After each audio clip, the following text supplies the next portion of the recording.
Praise the Lord. உங்களுக்காக கொடுக்கப்பட்ட இன்றைய வார்த்தை யோவான் 14:15. நீங்கள் என்னிடத்தில் அன்பாயிருந்தால் என் கற்பனைகளை கைக்கொள்ளுங்கள். கர்த்தருக்குள் பிரியமானவர்களே, தேவனிடத்தில் நாம் அன்பாயிருந்து அவருடைய கற்பனைகளுக்கு நாம் கீழ்ப்படிந்து கொள்ள வேண்டும். தேவனுடைய கற்பனை என்றால் என்ன? அவருடைய 10 கட்டளைகள், அவருடைய நியாய பிரமாணங்கள், வேதத்தில் உள்ள அவருடைய வார்த்தைகள் தான் அவருடைய கற்பனைகள். நாம் அவருக்கு கீழ்ப்படிந்து நடப்பதே அவருடைய கற்பனை.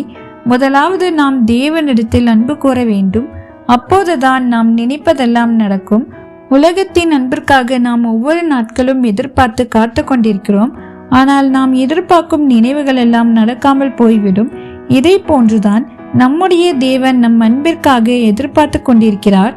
நிலையில்லாத இந்த அன்பிற்காக நம் நேரத்தை செலவு செய்து கொண்டிருக்கிறோம். நம்முடைய தேவனுக்காக சிறிது நேரத்தை தருவதற்கு எண்ணங்களில் இடம் கொடாமல் இருக்கிறோம். உலகத்தில் உள்ளவர்கள் மேல் அன்பு செலுத்துவதை பார்க்கிலும் தேவன் மேல் அன்பாயிருங்கள். ஏனென்றால் தேவன் மேல் எவ்வளவு அன்பாயிருக்கிறீர்களோ அவ்வளவு ஆசீர்வாதங்களுடன் உங்களுக்கு இறங்குவார். நீங்கள் தேவனுக்காக எதையும் செய்ய வேண்டும். நீங்கள் பண்ணுவதெல்லாம் ஜெபிக்க வேண்டும். தேவ சமூகத்தில் அமர்ந்து அவருடன் பேச வேண்டும்.